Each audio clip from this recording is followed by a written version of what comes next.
Government of Mississippi in their attempt to take over the water system and governance of Jackson, Mississippi. People say that white supremacist racism does not exist, but today in Jackson, Mississippi, we see that it still exists. Yeah. What they're doing is going straight down I-55. They try the same foolishness in Mason, Tennessee. The white supremacist racists. They try to take over their state, their city charter because they finna get a forward plan in Mason, Tennessee. They did similar things in Michigan, in Benton Harbor, Michigan, where the state took over the city. So basically, this is nothing new. The white supremacists have the same playbook, and that is attempt to dominate black people in every area of human activity, including economics, education, entertainment, labor, law, politics, religion, sex, and war. Tell me I'm lying. Am I lying, people? No! Am I lying, people? No! Free the land! Free the land! Free the water! Free the water! Free the land! Free the land! Free the water! Free the water! We must show the white supremacist racists, the black people, and the other citizens of Jackson, Mississippi are not interested in a white supremacist racist government. The only one people can be racist in this world, and those are the white supremacists. They're the only ones that can practice racism. You look at any area of human activity and tell me where they're not trying to dominate black folks. But look at what they did in Jackson a few years ago and trying to take over our school system. Once again, trying to dominate African people. Let's look at the attempt to take over the airport. Now we're trying to take over the water system, the government, say we can't have our own judges and that kind of stuff. And I thought the Republican Party would be the party of small government. That only applies to white supremacists, but not to black folks. Y'all just got to understand that, black people, that we are at war here, and the war is for our very soul, okay? Now, we cannot support the white supremacists by killing each other, by mistreating each other, by being off code with other black people. We can't do those kind of things, black folks. But today, we're here to talk about the white supremacist racists trying to take over the state of the city of Jackson. I have a good brother here, Sean Black Caesar, he gonna say a few words. Black Caesar, please just take away one moment. Okay, here he comes. Well, give it up for Black Caesar.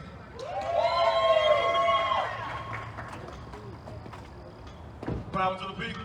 Power to the people. Power to the people. Power to the people. Power to the people. Power to the people. Hope everybody enjoy their day today. We here for a purpose and we here for a reason. We understand the government is trying to take over, the state is trying to take over a lot of stuff that it shouldn't acquire. This is the year 2023, where all of us should be able to vote and have our own opinion to do what we choose to do for our city. They are trying to, well, they have tried to take this from us.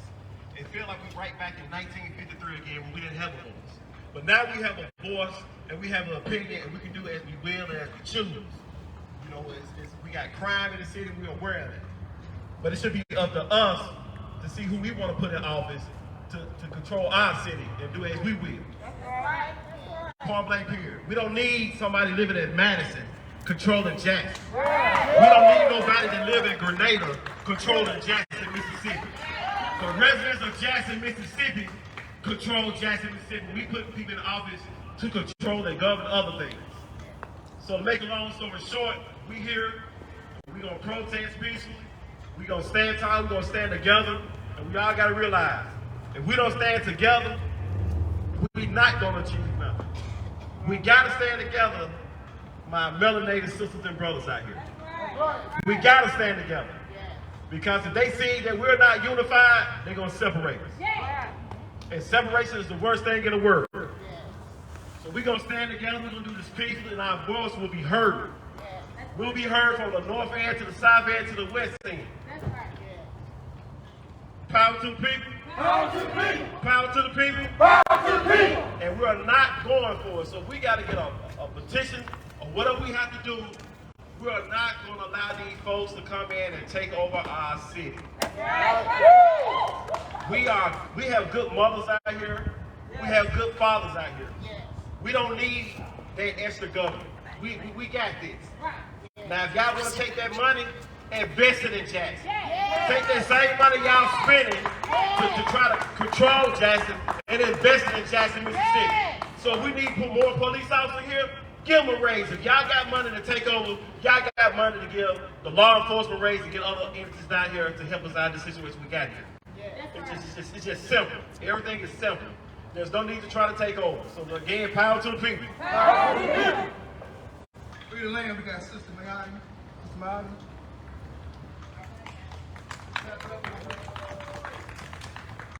We are here today because we ain't playing. Jackson belongs to Jacksonians. And Jackson. We are Jackson. We are not Horn Lake. We are not Senatobia. That's right. Senatobia and Horn Lake need to control Senatobia and Horn Lake. Not Jackson. We have our own city government, and we support and love Jackson. This is our city, and we are not to be dictated by outsiders. That's right. That's right. Period. I pay taxes here in Jackson. I live in Jackson, and me, like other residents of Jackson, must have our say. We must be self-governing. We didn't ask for anyone else to come in and tell us what to do. That's right. That's The right. water belongs to us. Yes. The land belongs to us. That's right. We are one people, one Jackson. Yes. Fight the power. It's funny that the white supremacists tried to take the water system when we got $800 million.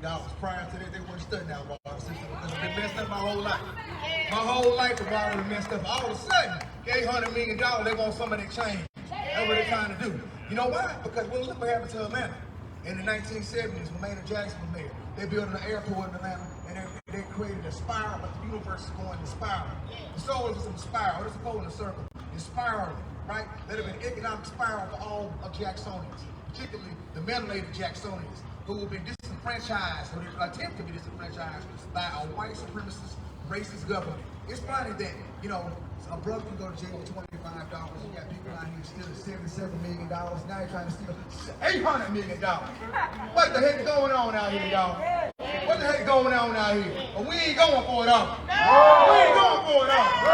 Free the lane. Free the lane. Free the walk. Free the walk. Free the lane. Free the lane. Free the walk. Free the walk. We ain't playing. We ain't playing. We ain't playing. We ain't playing. We ain't playing. We ain't playing. We ain't playing. We ain't playing. We ain't playing. We ain't playing. We ain't playing. We ain't playing. Free the lane. Free the lane. Free the lane. By any means necessary. Now what we gonna do with $800 million? Whatever the heck we want to. That's right. We can get the engineers, we got black engineering firms right here in Jackson that do their work. We got black construction companies right here in Jackson that do their work.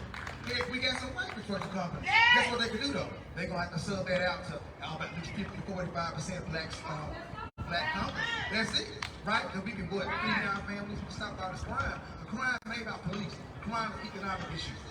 It's economics. We're being taught to be criminals. Black people mind been messed up since the Moors get kicked out of Spain in 1492. Then they turned on the steam the sun game. Yeah, that's okay. We've been under a state of confusion. That's what white supremacists do. They want to confuse you. If you don't understand white supremacy, what it is, and how it works, everything else you do will only confuse you. You understand that? Yes. All right, brother. Free the lane. Free the lane. Free the walk. Free the walk. Free the lane. Free the lane. Free the walk.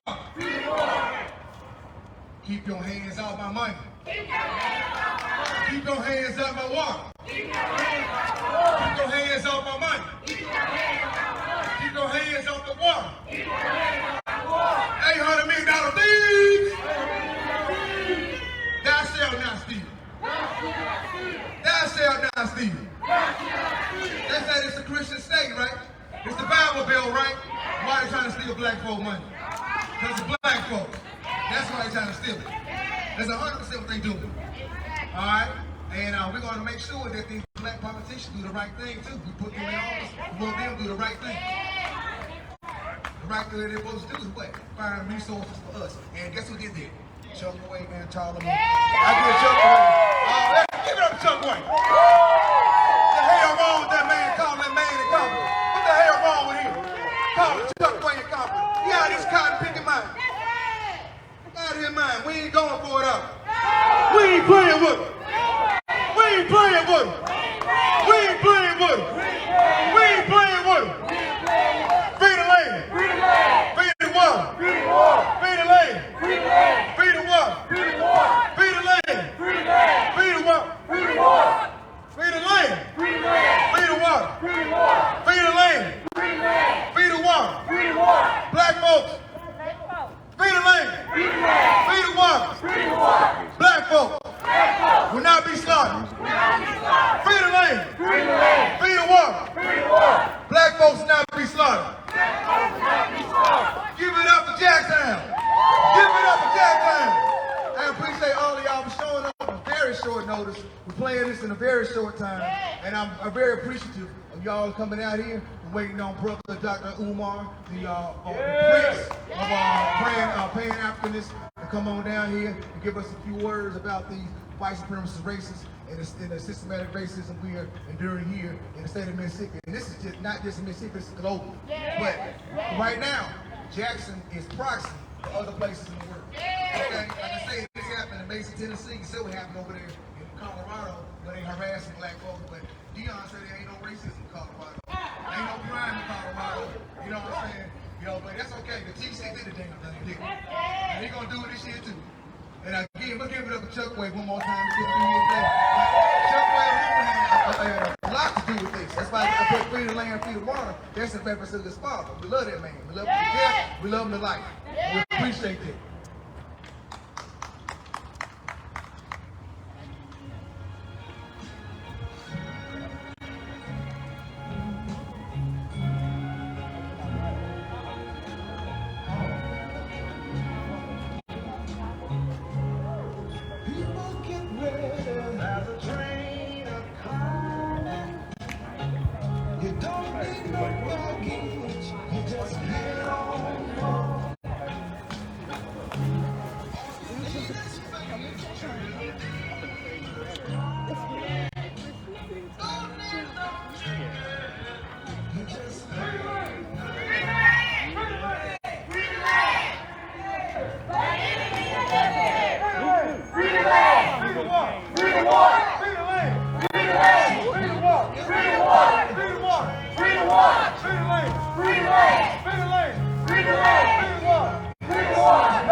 that beat. White power that beat. Umar Johnson. Umar Johnson. Fight for justice. Fight for justice. For his people. For his people.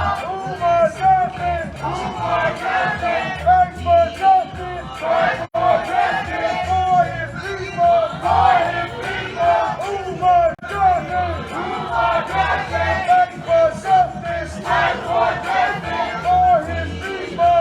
For his people. Freedom walk. Freedom war. Freedom lane. Free land. Freedom walk. Freedom war. Freedom lane. Free land. Freedom walk. Freedom war. Freedom lane. Free land. Freedom walk. Freedom war. Freedom lane. Free land. Power to the people. Power to the people. Power to the people. Power to the people. Power to the people. Power to the people.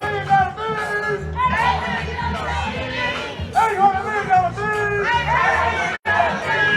$800 million bills. $800 million bills. Freedom lane. Free land. Freedom walk. Free land. Freedom lane. Freedom walk. Freedom war. Freedom lane. Free land. Freedom walk. Freedom walk.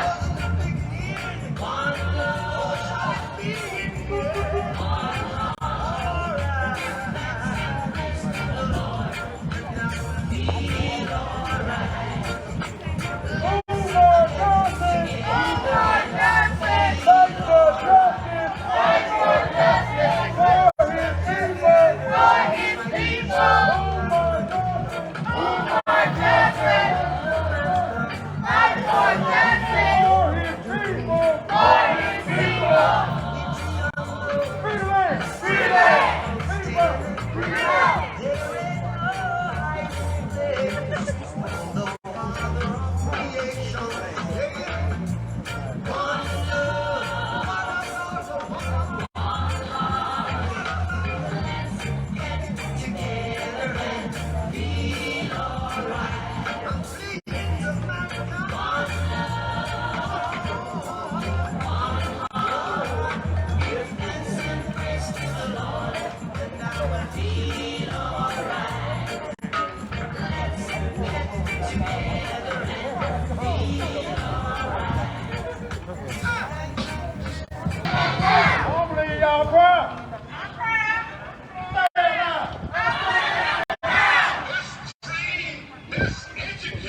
She's on the way. Okay. Everybody else? Yeah, okay, you're going to say something first. Okay. Yeah, step up. Yeah, we can use this mic as a... Good? Yeah.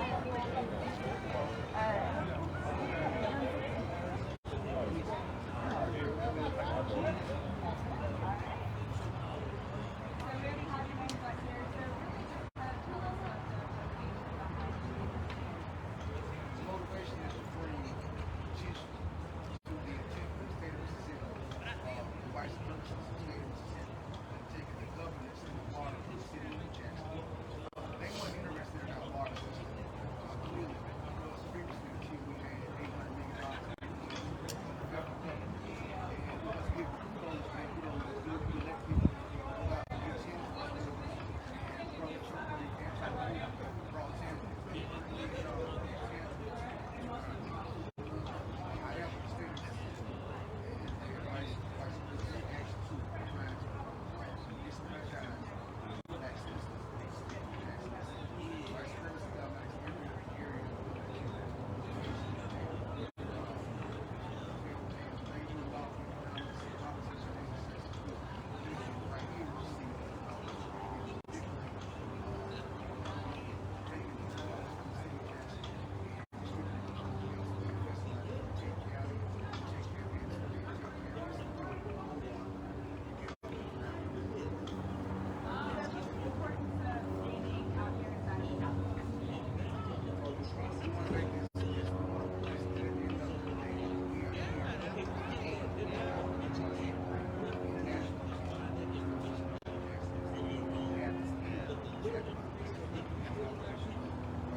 Did the sound go good? Like for when doctor.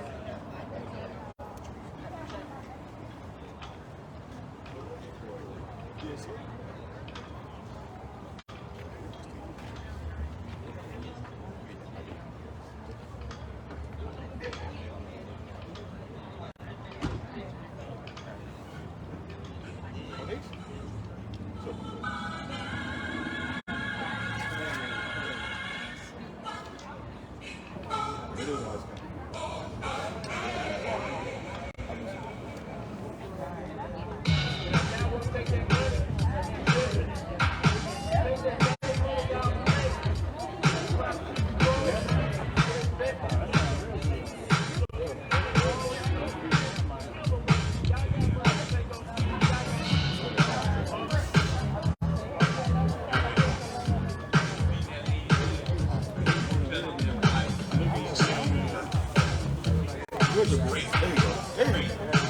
There you go.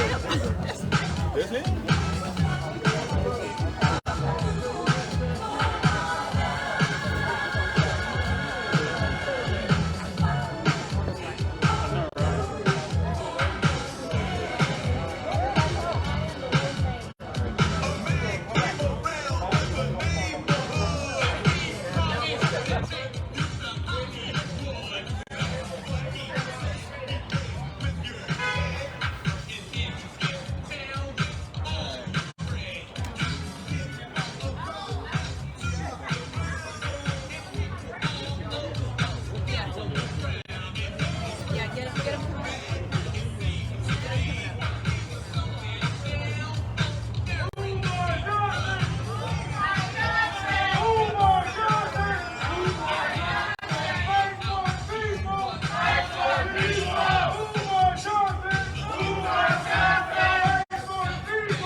Jack time.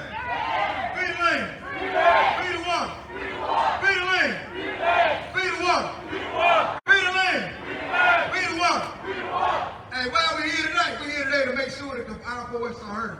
We are here today to make certain that internationally, everybody knows that Jackson, Mississippi ain't playing with them. Are we playing with them, y'all? Are we playing with them, y'all? We want our water, don't we? We want our money. Hey, where we at? $800 million beef. Hey, they're not gonna take our water, ladies and gentlemen. We're gonna win in court, thanks to our brother Chuck Wake Lumumba, and also thanks to Dr. Umar Johnson, gonna bring more international attention to this issue. But after this, all this is just a calm before the storm. After this, we got to plan and organize. Some of you all do not know, some of y'all I've seen before, and we need to link up and find out ways in which we can improve the conditions of the people here in Jackson, Mississippi. Okay? I know, I say it. Say it again. What we're gonna do, we're gonna what? Feed the water? Feed the land. Feed the water. Feed the land. Well, listen, y'all been waiting for a while. I appreciate y'all coming out here. Very short notice, and I appreciate Brother Umar coming out here in extremely short notice. Brother Umar coming out here in very short notice. We got the Prince of Pan-Africanism right here. Okay, I don't care if you're a Moor, if you're an Israelite, if you're FBA, if you're a Freeman. We are here for one thing, and that is liberation of the black man, woman, and child. And here we have one of our esteemed leaders, Dr. Umar Johnson. Give it up. Black power. Brothers and sisters, it's an honor to be here to stand in solidarity with my brothers and sisters from Jackson, Mississippi, and all across the great state of Mississippi. A lot of people up north asked me why I was coming down here today. They asked me why I decided to bother myself with the Jackson water crisis and with House Resolution 1020. And I told them that one of the great mistakes we make as African people across this country is we wait until racism shows up on our front door before we decide to push back against it. Yes. Jackson, Mississippi, being the blackest city in America, is always a testing ground for what they're going to do to the rest of Black America. Yeah! So if we allow them to get away with the water crisis here, there will be a water crisis in Philadelphia. There'll be one in Brooklyn. There'll be one in New York City. There'll be one in Connecticut, Minneapolis, so forth. So you have to stop the evil when it rises, as opposed to waiting 5-10 years down the road, and now it has caught momentum, and it's almost impossible to repel. This situation involving the Capital District, in my opinion, is the most aggressive and unapologetic attempt to gentrify a black city that we have seen in the modern times. Now, we know that with former President George W. Bush, when he took office back at the turn of the century, Y2K, he brought with him the gentrification agenda. They decided that they were going to take back all of the major city centers across this country. Back home in Philadelphia, where I was born and where I still rest, it's almost pretty much gentrified. Washington, D.C., almost pretty much gentrified. They're trying to push the black Detroiters out, but they're standing their ground. They're trying to push our black Newark, New Jersey brothers and sisters out, but they're standing their ground. They're trying to push our Chicago, Illinois brothers and sisters out, but they're standing their ground. Back to the point that I made about us waiting too long to fight back against racist agendas, this gentrification campaign is 23 years in the making. And for 23 years, Black America has been too complacent with letting white folk put us on the street and kick us out of our neighborhoods.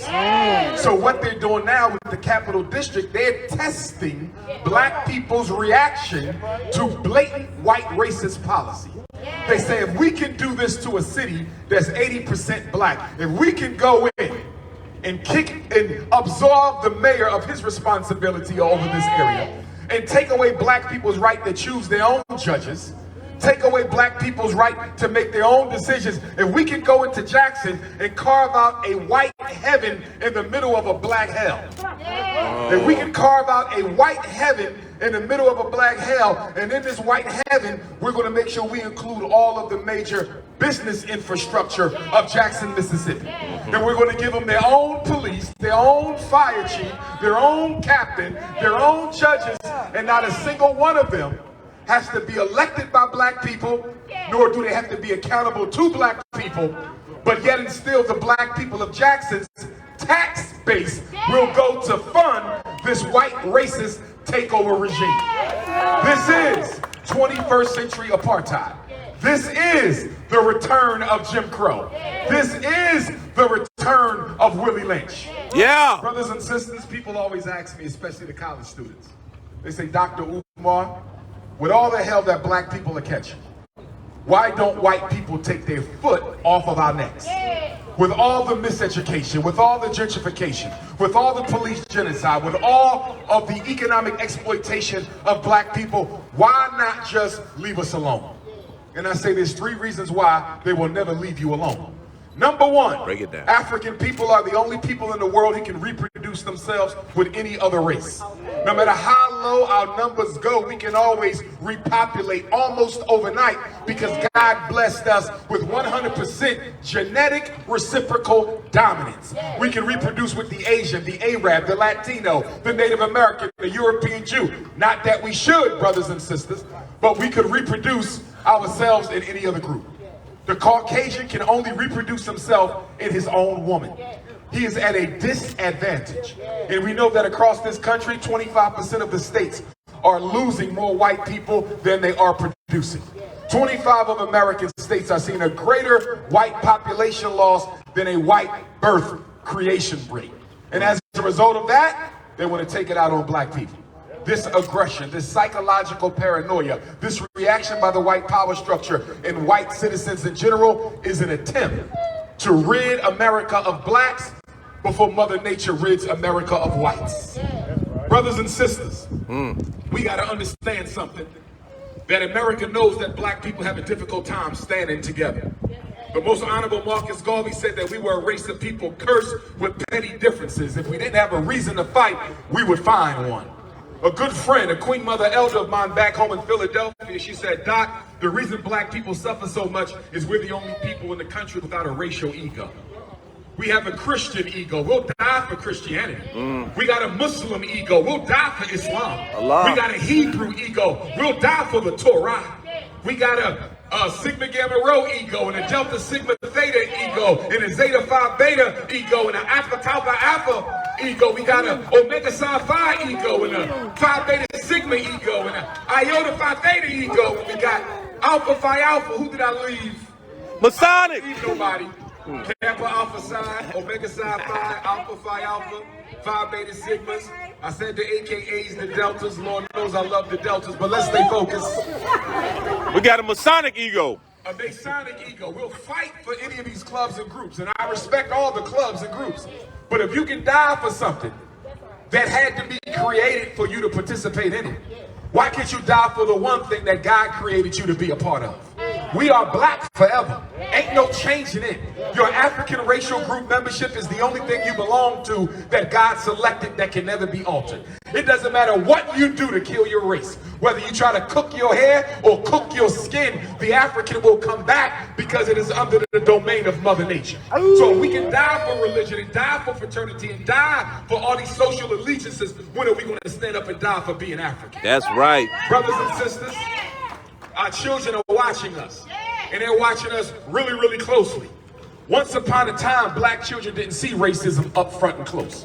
Once upon a time, black children didn't see racism unless their parents told them about it. But in the reorganization of white supremacy in the aftermath of Barack Obama's negligence of the black community, they're putting the racism up close in front of black children as well.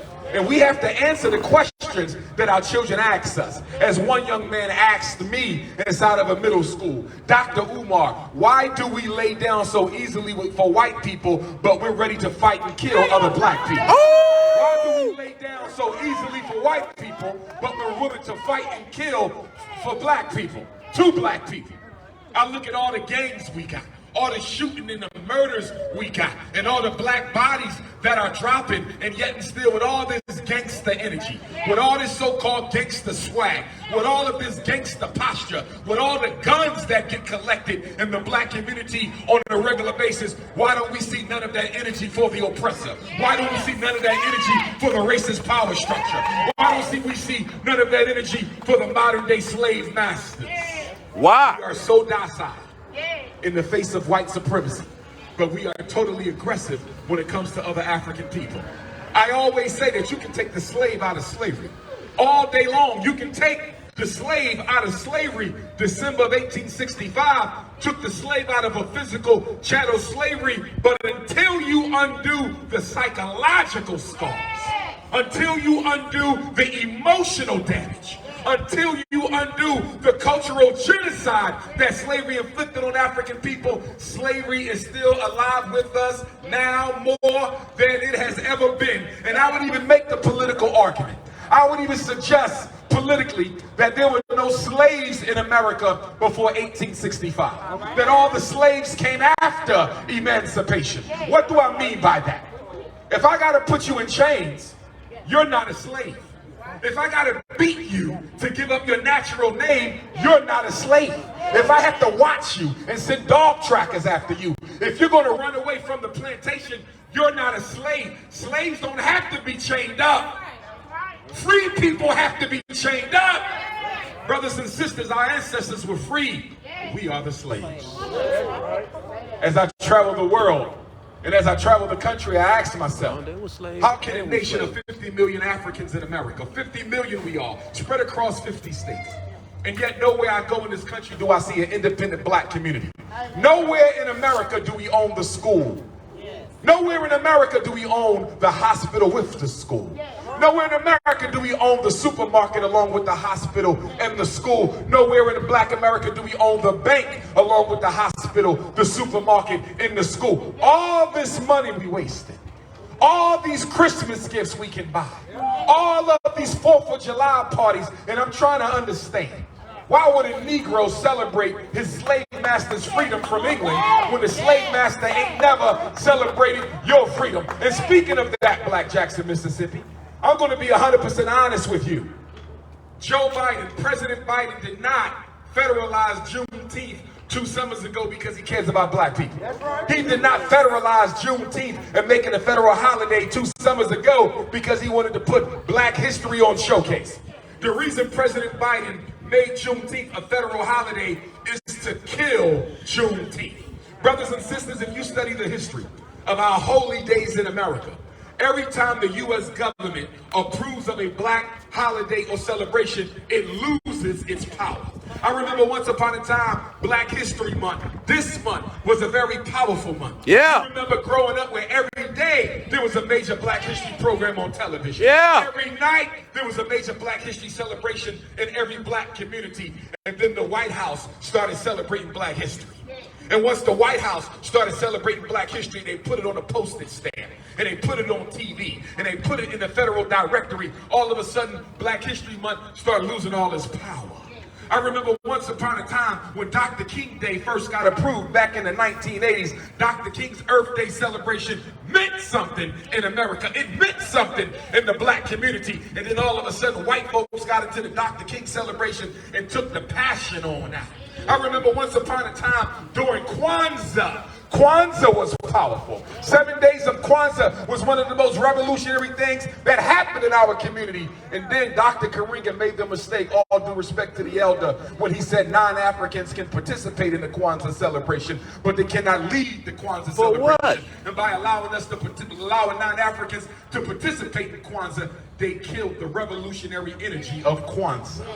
Kwanzaa been dead for quite some time, but you can go to McDonald's and they'll sell you a nasty cheeseburger with a Kwanzaa hat. You can go to Kentucky Fried Chicken and buy you some old fake dry chicken, and the person selling it to you got on a Kwanzaa t-shirt. It's amazing how every corporation in America will take black people's holy days and cultural celebrations and exploit them for corporal profit. But nobody else does that. You don't see Jewish culture being commercialized. You don't see Native American culture being commercialized. You don't see Arab culture being commercialized. The only culture that is commercialized in America is black culture because we allow it. Let me say this. A race of people who holds nothing sacred isn't worthy of respect. And when I ask you, what do African people hold sacred, whether it's Jackson, whether it's Mississippi, whether it's the South, whether it's the East Coast, whether it's the whole country, or any other country where our people are, you got to ask yourself, is there anything black people own, anything we practice, anything we believe in, anything we have that only black people can participate in? I can't think of a single thing. Every black church allows non-Africans in it.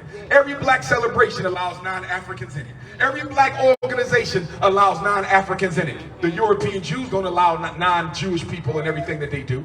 The Asians don't allow non-Asians in everything that they do.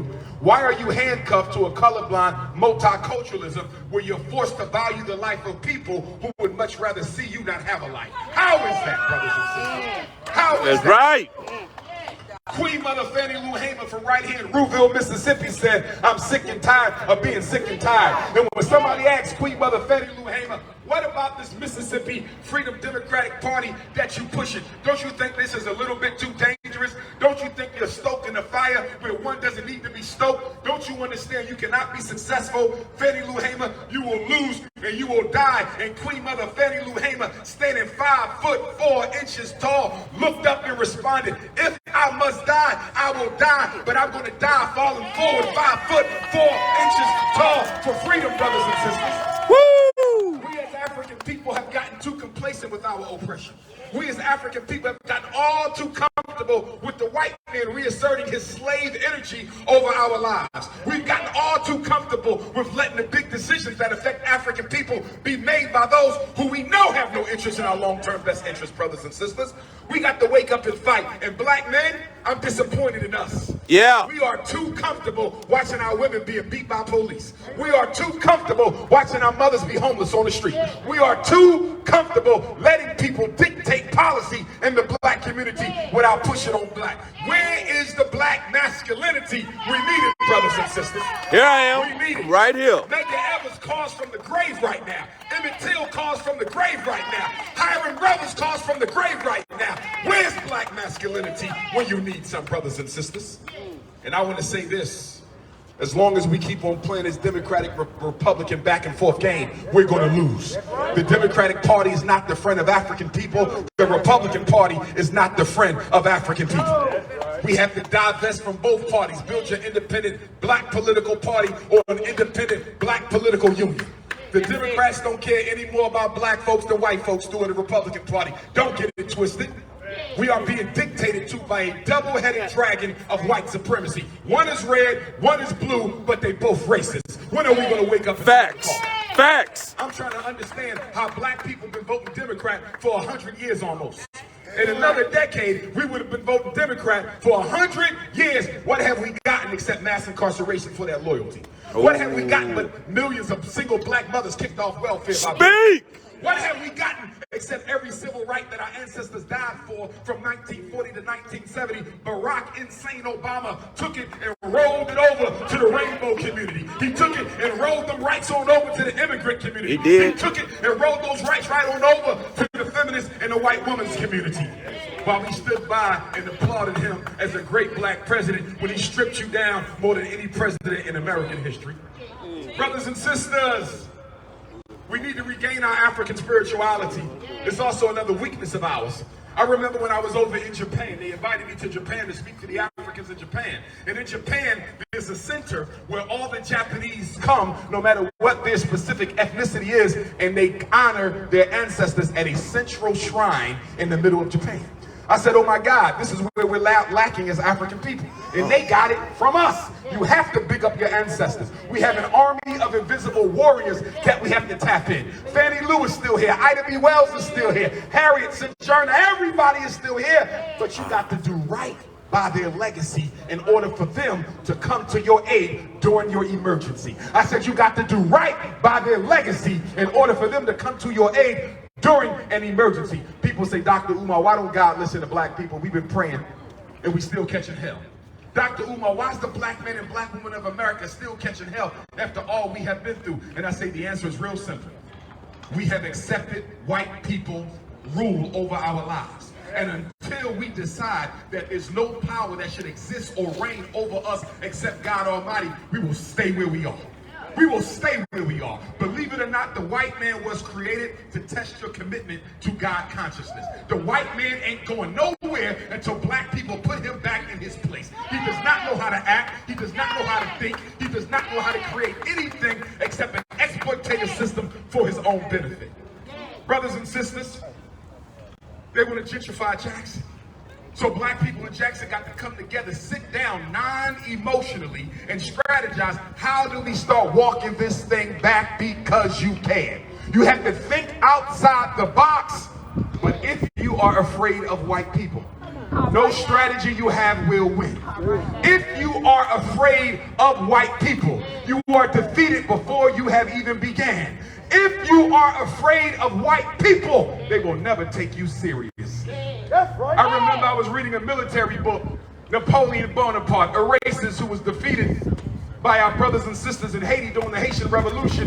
Napoleon was being asked about military strategy, and Napoleon said, if I had a choice between a well-equipped army and a not so well-equipped army, but the men were totally committed to the victory. They got the better weapons, but they got the bigger heart. Napoleon said, give me the army with the bigger heart. Because the army with the bigger heart will win. Their spirit will dictate victory. Whereas the men can have all the weapons in the world, but if they're not willing to die for freedom, they'll never get it. Because as Medgar Evers said, freedom is one of the most expensive things you can buy. And the question is, what price are we willing to pay for it? I would argue, psychologically speaking, that so many of us are comfortable as long as we got a cell phone. I would argue, psychologically speaking, that so many of us are comfortable as long as we can watch the Super Bowl. Some of us are so comfortable as long as we can get on the video games and the Snapchats and the Instagrams. As long as we can go and buy the things that white people sell, we think we have arrived. Since when is freedom equal to you being able to give your hard-earned money to white folks for something that's not even worth the cost of admission. We need our own African-centered version of freedom. Brothers and sisters, we got to become political pragmatists. And when I say we got to become political pragmatists, we got to ask ourselves, is this in the best interest of Black Jackson, Mississippi? Everything the governor brings to you, everything the state legislature brings to you, everything city council brings to you, you got to ask yourself, does this benefit Black Jackson? And if it doesn't, you got to reject it. One of the things you're going to have to kill within you that the Black church has put in every last one of us. And I love the Black church, but the Black church has done a horrible job of making Black people feel bad about loving themselves more than they love anybody else.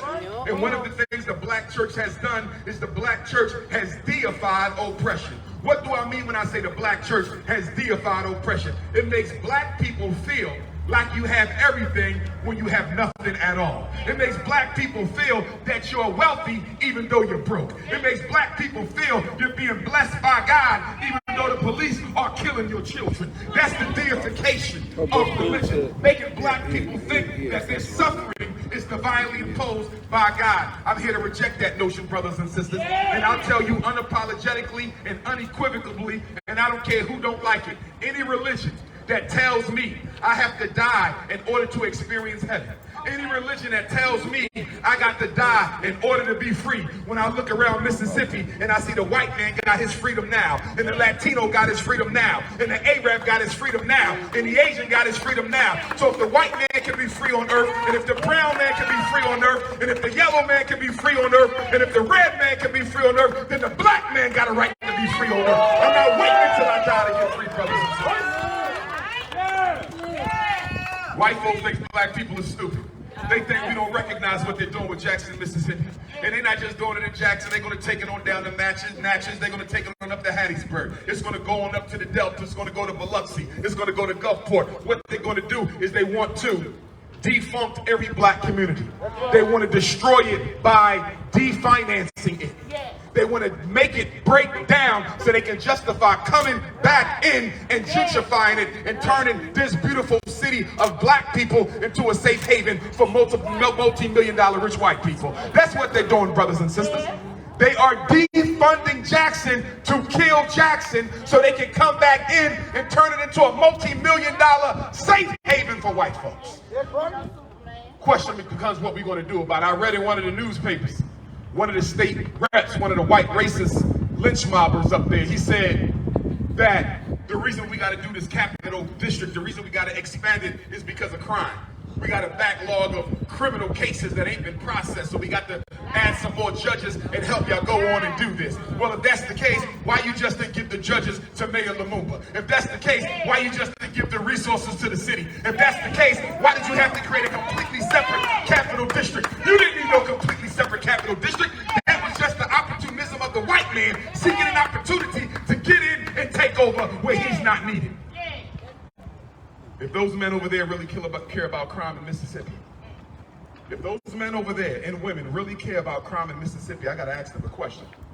What are you doing about the employment of Black men in the state of Mississippi? What are you doing about the fact that half the Black men in Jackson are unemployed? And you cannot talk to me about crime if you don't talk to me about education and employment, because the mother of all homicide is miseducation. And the father of all homicide is economic castration. If you are miseducating the Black children of Mississippi, and if you are economically castrating the Black men and women of Mississippi, you're creating a criminal. Criminals are not born. Criminals are made by criminal governments. Criminals are not born. Criminals are made by criminal governments, brothers and sisters. You care about crime? When are you going to pump some money into the schools? You care about crime? Where are you going to get better schools for our children? You care about crime? Where are you going to get a better curriculum? You care about crime? Where are you going to get more black male principals at? If you care about crime, how about putting the industrial building trade programs back into Jackson, Mississippi high schools? Once upon a time, I could get a license in high school to be an electrician, to be a plumber, to be a carpenter, to be a welder, to be an auto mechanic, to be a computer networker. You didn't need college.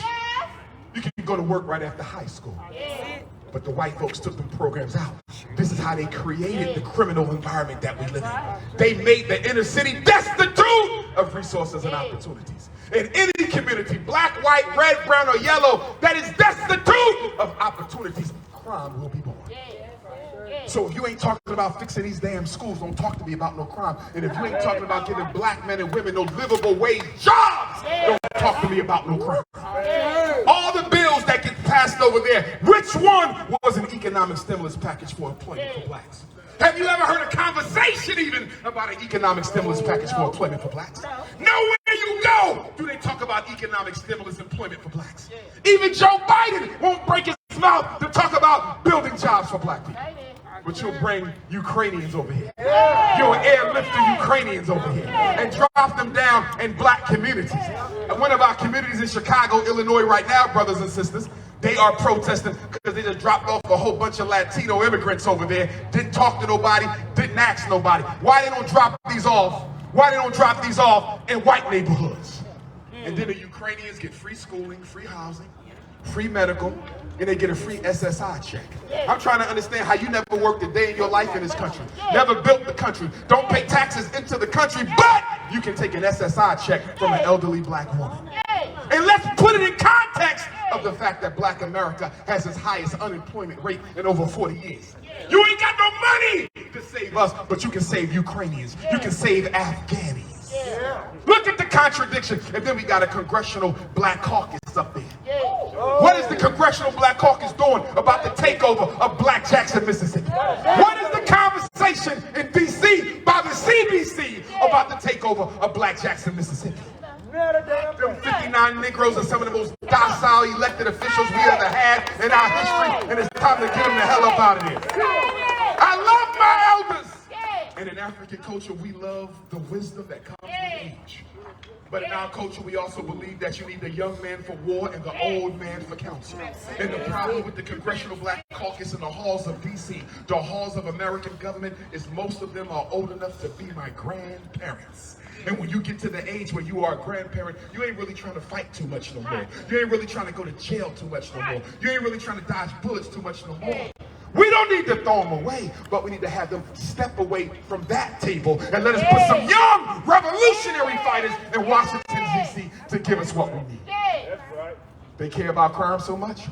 Why they not down in Gulfport investigating that police assassination of our little brother Jaheim outside that dollar store? Shot that boy with his hands up while he was walking away. Everybody saw it. If they care so much about crime, what about the police that shot another brother in his mouth in Mississippi? Brother's middle name is Michael Corey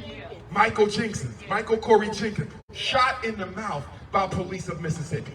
If you care about justice, why don't you go investigate that? If you claiming you got financial problems, what about that $77 million that Brett Favre had something to do with? Why don't you go get the $77 million from Brett Favre?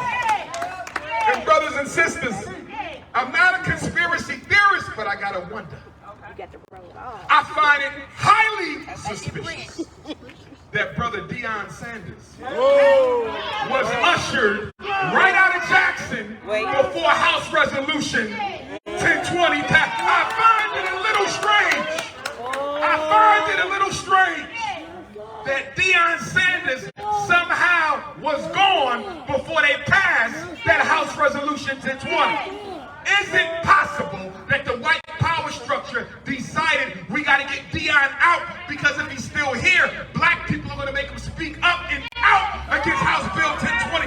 So Deion Sanders got to go. And I want to say this about Deion Sanders. More delicious. I want to say this about Deion Sanders. Say it. I respect my brother. He's probably my favorite. No, he's not. Randall Cunningham was my favorite NFL player. But he's in the top 5 for me.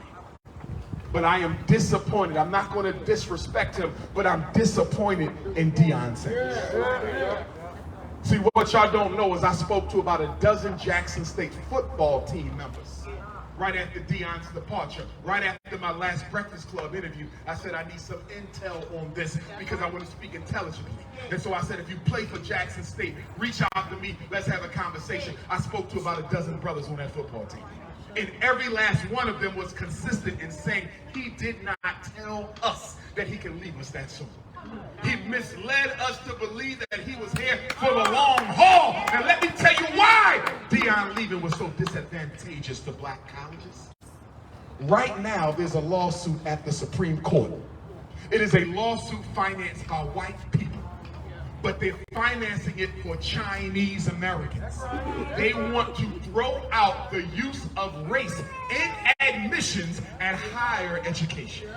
They don't want any PWI, not the University of Mississippi, not Mississippi State. No PWI can consider the racial background, the culture, previous condition of disadvantage in their admissions policies. The Chinese claim that they get better grades and better test scores than black children and that they are being discriminated against. So black children could go to white colleges. So the reason I needed Deion Sanders to stay at Jackson State is we already see the writing on the wall that they're about to gentrify the black college student off the PWI campus, which means the only colleges we will have left are our own. And if we're going to have HBCUs, they got to be strong. And I felt Deion Sanders, with his reputation, with his status, was able to create an economic power system that would have brought the best black high school athletes to all the HBCUs, which would allow a Jackson State to compete with a University of Georgia, to allow a Jackson State to compete with a University of Miami. Instead of giving white colleges a monopoly on hundreds of millions of dollars of football and basketball money, bring it to us for a change. But just like Judas in the Bible, just like Judas in the Bible, just like Judas in the Bible, our brother Deion didn't sell out for 30 pieces of silver. He sold out for $5 million worth of silver. But you know what hurt me more than that? And I love my brother, but he was wrong.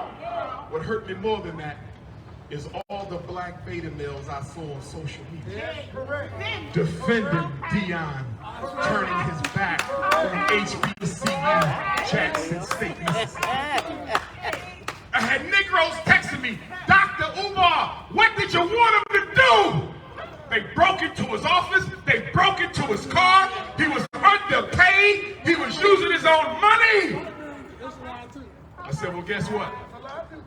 If somebody would have broken into Mega Evers' car, if somebody would have stole out of Mega Evers' office, if Mega Evers was underpaid, if Mega Evers used his own money, does he quit or does he keep on fighting for his people? Right. If somebody would have broken Ida B. Wells' car, if somebody would have stole some money from Fannie Lou Hamer, if somebody would have somehow disenfranchised Hiram Rebels, do they quit or do they keep going? Brothers and sisters, I'm so sick and tired of black men making excuses not to fight for black people. And if you ain't got courage to stand up for ours, don't call yourself a man. Don't call yourself a man. Brothers and sisters, as I prepare to wrap this up, I'm going to watch and follow the situation in Jackson. And I commit myself to coming back as many times as I have to do whatever I can do to help y'all overturn this, because you can. If it's one thing history has taught black people, there is nothing the white man can do to you that you cannot turn upside down if you're willing to pay the cost of freedom. Brothers and sisters, the hour is late in our struggle. We have sat by too comfortable for too long. But I'm here with a message from my ancestors that says, black men, black women, stand up and fight. Don't quit. We're better than this. We are better than this. We ain't gonna live on our knees no more. We got to get up and fight. Even if you're the only one fighting, you do it. And to my parents, please stop with the special education. Stop letting them, helping them create a permanent underclass of black children under this so-called reading disability. Brothers and sisters, I'm a school psychologist by profession. Testing for special ed is what I do, and I need you to understand special education is a trap in the economy. It is the fast-forward button for the school-to-prison pipeline. We don't need no IEP, which ain't nothing but an incarceration preparation program. When is the last time your child read a book? When is the last time you made them read to you? When is the last time you took them to one of the black bookstores or cultural shops in Jackson, Mississippi? When is the last time they went to the local library? When is the last time you bought an updated set of encyclopedia, a dictionary, or a thesaurus? If a black boy can't read, by the time he finishes the 5th grade, there's a 75% chance he'll be a prisoner at some point in his life. We have control over a lot of this. The white man pushes, but we got to push back. And the Achilles heel of the Negro. The Achilles heel is the fact that we don't use our money for our own liberation. Brothers and sisters, one of the reasons we did last in the competition for political and economic power in this country and around the world is because the Asian will use his money to empower himself. The Latino will use his money to empower himself. The European Jew will use his money to empower himself. The Anglo-Saxon will use his money to empower himself. And black people will vote. Black people will vote. Black people will march. And black people will pray. And black people will riot. But black people will not use your black dollars to create black power. And they know this. I close with the story of a little black woman named Harriet Tubman. Ooh. Born Araminta to Ross on the eastern shore of Maryland, one county over from my ancestors in Denton. Harriet Tubman ran away from slavery to freedom in the year 1850 when the second fugitive slave bill was passed. After Harriet Tubman made her way through Wilmington, Delaware, where the Frederick Douglass Marcus Garvey Academy is, and up to Philadelphia and then on up to New York City. She went back to Maryland and she freed her mother and her father and most of her siblings. They begged her, they said, Queen Mother Harriet, daughter, don't go back no more. The slave master has a $40,000 bounty on your head. You'll be captured and killed. And Queen Mother Harriet, no more than 5 feet tall, 100 pounds soaking wet, looked at her mother and father and said, listen, this mission ain't for you to stop because you ain't give it to me. God gave me this. And if it's God's decision that I should die on the Underground Railroad, free in mind, I will accept his decision and I will ask no questions. So Queen Mother Harriet kept on that Underground Railroad, freeing hundreds by her own hand. And when she was done, she bought a piece of land up in Auburn, New York, and opened up an old folks home for black people. Because, you know, back in the days of slavery, when you couldn't work no more, they turned you out to the street to die. So Harriet Tubman opened up an old folks home, and then Harriet Tubman opened up a hospital. I say she opened up a hospital. Harriet Tubman allegedly was an illiterate, untrained black woman, but she built a hospital. You with all your college degrees ain't got one. And then she opened up a farm to finance the hospital and the home. 3 institutions, 1 black woman. We talking the 1850s. Then Harriet Tubman gets a phone call from the Secretary of War for the Union. We need you to come on down to South Carolina and be a nurse and a spy and a scout in the Civil War. So Harriet goes. And she's sneaking behind enemy lines, bringing back very important and critical details to President Abraham Lincoln. And Harriet used to make money for herself because she was not officially a soldier, so she used to treat the wounded soldiers with her own personal herbal concoctions because she was an herbalist.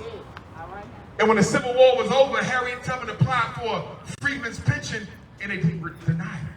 After all the service she gave to them, they denied her. And while she was down in South Carolina, she was approached by the general of the Union Army and said, are you willing to lead soldiers into battle? Harriet Tubman took the assignment. And until this very day, February the 10th of 2023, Queen Mother Harriet Tubman Araminta Ross is the only woman in American military history. She is the only woman in American military history. Harriet Tubman, the only woman in American military history to lead soldiers into battle where she planned and led U.S. colored troops in the Combahee River Raid, which in one day freed over 750,000 black people. Why do I give you this? And when she was old, and they sat her out on that yard up there in Auburn, New York. If you've never been to the home of Harriet Tubman, make it a point to take your children up there. You can still feel her spirit. Yep. They asked Harriet Tubman, did you ever have any regrets? She said no. She said, I almost got caught, but whenever that happened, I get down on my hands and knees and ask God to find me a way out of this situation. She said, I almost got caught plenty of times, but whenever I caught on the great mystery of the universe, a way came out for me. But she said, with all that, I just got one problem, just one. She said, there was times when I tried to lead a new group of Africans to freedom up to Canada. Some of them wanted to go back halfway through. So she said, I had to carry a rifle on my hip. that I never used, but I carried it.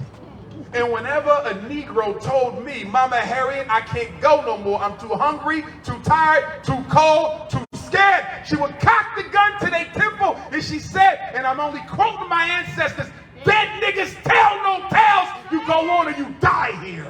And she said, as a result of that, I never lost a passenger, and I never ran my train off the track, but the one regret that I had was that I freed hundreds of slaves. Hundreds! I could have freed thousands. The problems was, they never knew that they were slaves. Brothers and sisters, my family came to America in 1701. A black man by the name of Bailey, stolen from Nigeria. He was brought to Talbot County, Eastern Shore, Maryland. He married a black woman named Selah, for whom my 11-year-old daughter is named. She had Grandmom Jenny. Grandmom Jenny had Grandma Betsy in 1774. Grandma Betsy married Grandpa Isaac. Isaac was free, but my grandma was a slave, and they had 12 children. One daughter was named Harriet. Another daughter was named Young Betsy, my 5 times great-grandmother. These 2 sisters were raped by Aaron Anthony, the white man who owned my family. So in February of 1818, my auntie Harriet gave birth to the greatest black leader in American history. His name was Frederick Augustus Washington Bailey. At the age of 20, cousin Fred ran away from Eastern Shore, Maryland, up through Wilmington, through Philadelphia, up to New York, where he married his blue, black, purple queen, Anna Murray Douglass, of 50 years, and changed his name from Bailey to Douglass to hide his identity on the fugitive slave trail. My grandmother, Young Betsy, gave birth to his half-brother and first cousin a year later, my 4 times great-grandfather, Stephen Henry Bailey. They were cousins because the mothers were sisters. They were brothers because the slave master was their dad. Well, it turns out that my grandfather Stephen's mother, my 5 times great-grandmother, she was sold from Maryland to Mississippi. Never to be heard again. So somewhere in this great state of yours, one of my female paternal ancestors is buried. And I'm calling her soul, along with the soul of Fannie Lou, and the soul of Ida B. Wells, and the blood of Emmett Till and Medgar Evers to rise up and help Jackson turn the tide in this situation. So my grandpa Stephen marries my grandma Caroline. They had my grandfather George. My grandfather George marries Grandma Minnie. They have my grandmama Caroline. She has my grandmother Vivian. She marries Grandpa Cicero. They have Grandma Ida, who died in 2018. She married James Johnson, and I just got in contact with that family a few days ago. And they had my father Jamal, who met my mother Barbara, and they were married, and I was born on August the 21st. The anniversary of the Haitian Revolution, the anniversary of the Nat Turner War, the anniversary of the George Jackson War, the anniversary of the Fugitive Slave Convention, and the day Emmett Till showed up in Money, Mississippi. Frederick Douglass said, if there is no struggle, there is no progress. Those who profess the faith of freedom but deprecate agitation are like men who want crops without plowing up the ground. They want the rain but can't stand the thunder or the lightning. They want the ocean, but they're scared of the roar of the waves. Frederick Douglass said, a man may not get all you pay for, but you will pay for all that you get. And if we as a people are ever to become free of the injustices inflicted upon us, we must pay for their removal. We may pay with words, we may pay with blows, we may pay with blood, you might have to pay with your life. But he who wants to be free must himself strike the first blow. Frederick Douglass said, for 20 years, I prayed on my knees to God for freedom. For 20 years, I prayed on my knees to God for freedom. But the good Lord gave me no freedom until I got up off my knees and prayed with my feet. He said, power concedes nothing without a demand. It never did, and it never will. Brothers and sisters, as most of you know, we've been raising money since 2014 to build an all-boys school, independently of the government, independent of any charter school. Well, we started the fundraiser in 2014. We bought the school in 2019, and we plan on opening the school next month. So I'm letting you all know this, that the Frederick Douglass and Marcus Garvey Academy, the first school in American history built exclusively with donations from African people from every continent on earth. We will begin educating our young men next year, but we want to have the Black Community Grand opening this year.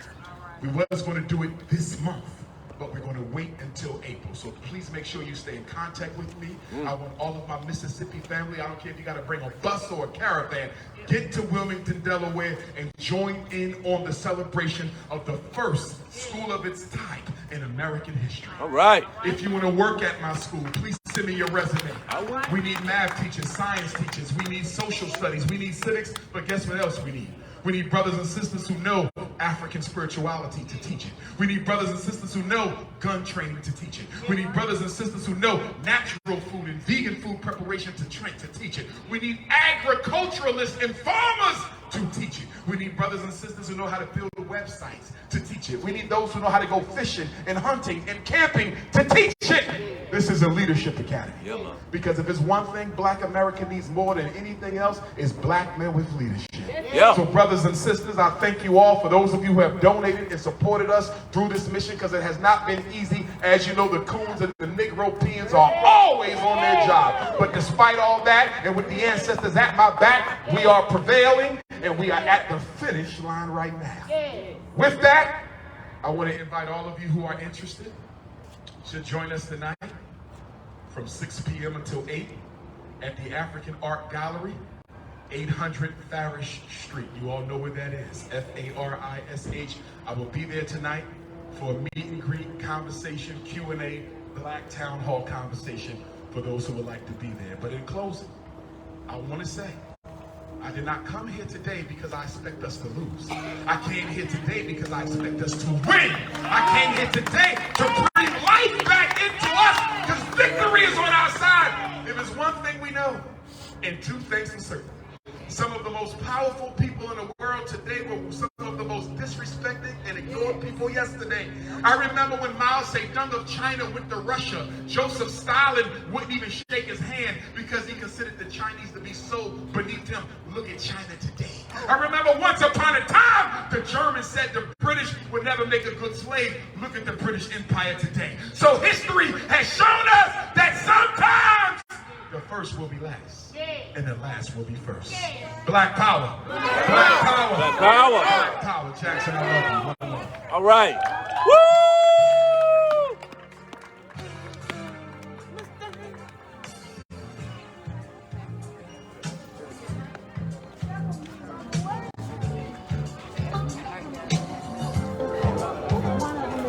All right, everyone, we're going to start the march. We're going to walk down to Northwest Street. We're going to make a left on Northwest, a left on Yazoo, and a left on Congress. We're going to continue to 5 o'clock. We appreciate everybody coming out today to support.